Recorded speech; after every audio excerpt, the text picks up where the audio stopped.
The band announced today that its founder and frontman Brad Arnold died after a battle with cancer. Brad Arnold lived much of his life in the public eye, yet the way he connected with people always felt personal. His voice carried emotion without forcing it. His words spoke to everyday struggles, quiet hope, and shared moments that listeners recognized as their own. When news of his passing reached the public, it landed with a heavy stillness rather than shock. Brad Arnold, the lead singer and co-founder of Three Doors Down, died on February 7, 2026. He was 47 years old. His bandmates confirmed the news, sharing that he passed peacefully alongside loved ones, including his wife, Jennifer. He had been battling advanced stage clear cell renal carcinoma kidney cancer, which had spread to his lung. For fans around the world, the loss felt deeply personal. Brad Arnold was not only a frontman, he was a storyteller, someone whose music accompanied road trips, late nights, breakups, recoveries, and moments of reflection. His songs did not demand attention. They stayed with people quietly, often for years. Brad Arnold was born on September 27, 1978, and grew up in Escatawpa, Mississippi. It was there, in a small town far from major music centers, that the foundation of his career was built. He formed Three Doors Down with friends Todd Harrell on bass and Matt Roberts on lead guitar. In the early days, Arnold handled both drumming and singing, helping shape the band's sound from the ground up. One of the most defining moments of his early creative life happened in an ordinary place. While sitting in high school algebra class as a teenager, Brad Arnold wrote the song Kryptonite.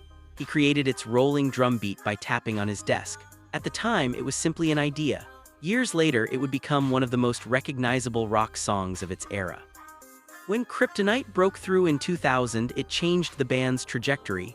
The song resonated across generations. It blended post-grunge accessibility with emotional honesty. It did not rely on excess. It relied on connection. That balance became a defining feature of Arnold's songwriting. Between 2000 and 2016, Brad Arnold and Three Doors Down released 6 studio albums. Their debut, The Better Life, introduced a sound that felt familiar yet fresh. Over the years, the band became a constant presence on rock radio. Songs like When I'm Gone, Here Without You, and It's Not My Time carried themes of loss, perseverance, and quiet strength. Their music did not chase trends. Instead, it stayed rooted in guitar-driven melodies and lyrics that spoke directly to listeners' lives. That approach helped the band maintain relevance across changing musical landscapes. In a 2021 interview with American songwriter, Arnold reflected on the lasting appeal of Kryptonite.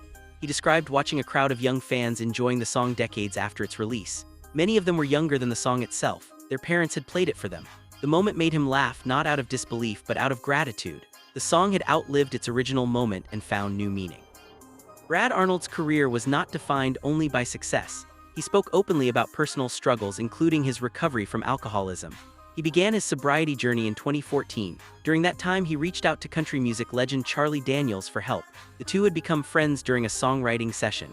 Daniels advised Arnold to seek rehabilitation in Nashville, advice Arnold followed. Sobriety became a turning point in his life. In interviews, Arnold spoke honestly about how alcohol once served as a way to manage anxiety before performances and cope with loneliness. Over time, he came to see that it was taking far more than it gave. By stepping away from drinking, he found clarity, stability, and peace. "There's not one aspect of my life that isn't better due to my sobriety," Arnold said in a 2023 interview.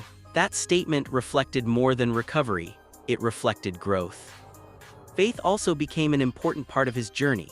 In January 2025, Arnold shared a story during an interview with Pastor Alan Jackson on the Culture and Christianity podcast. He recalled hearing Jesus say, "I want you to tell them that I love them this summer," before one of the band's tour. For Arnold, music and faith were closely connected, not as performance but as purpose. Beyond music, Brad Arnold was committed to giving back. In March 2004, he and the band launched the Better Life Foundation. The goal was simple and meaningful: to make positive changes in the lives of children and young adults. The foundation raised money for organizations supporting communities and children in need. One of the foundation's main sources of fundraising was a special concert weekend. Over the years, guest performers included Lynyrd Skynyrd, Daughtry, Shinedown, and Stained. These events combined music with service, reflecting Arnold's belief that success carried responsibility. "All the money that goes into that comes from fans," Arnold said in a 2021 interview. Seeing the impact of those efforts, he explained, enriched his life deeply. The The foundation was not a side project, it was part of how he understood purpose. In May 2025, Brad Arnold shared difficult news with fans. In a somber video, he announced that he had been diagnosed with advanced kidney cancer that had spread to his lung. The message was honest and calm. He did not dramatize his condition. He focused on gratitude and faith. Because of his illness, members of Three Doors Down made the decision to cancel their 2026 summer tour. The band included guitarist Chris Henderson, drummer Greg Upchurch, guitarist Chet Roberts, and bassist Justin Biltonen. The decision reflected unity and respect for Arnold's health. Through it all, Arnold remained surrounded by family. He married Jennifer, a professional barrel racer, in 2009. Those closest to him described him as warm, humble, and deeply devoted to family and friends. When Brad Arnold passed away, his bandmates released a statement honoring not only his talent but his character. They spoke of his humility, faith, and the love he carried for those around him.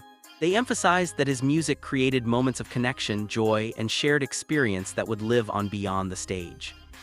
As fans process his passing, attention has naturally turned to questions about his final journey. Many want to know how he will be honored, how his life will be remembered, and whether there will be opportunities for public remembrance. At this time, it is important to clarify that no official funeral details or public memorial updates have been released. The family and representatives have not announced arrangements regarding services, processions, or ceremonies. Any claims circulating online about funeral specifics should be treated with caution. What is confirmed is that Brad Arnold passed peacefully with loved ones by his side. Further details regarding funeral plans may be shared in the future, but as of now, no official information has been made public. Brad Arnold's legacy does not depend on ceremony alone. It lives in music that continues to reach listeners across generations. It lives in honesty about struggle and recovery. It lives in faith expressed quietly and sincerely. And it lives in the impact of the Better Life Foundation, which continues to benefit communities and children in need. His final journey is not defined only by his passing, but by the life he lived fully and openly. A life shaped by creativity, resilience, humility, and service.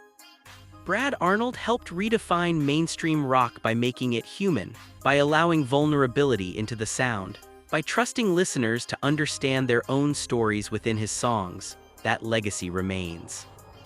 As fans wait for further updates regarding funeral arrangements, what remains clear is this: Brad Arnold is remembered not just as a musician, but as a person who used his voice, his platform, and his life to connect, to heal, and to serve.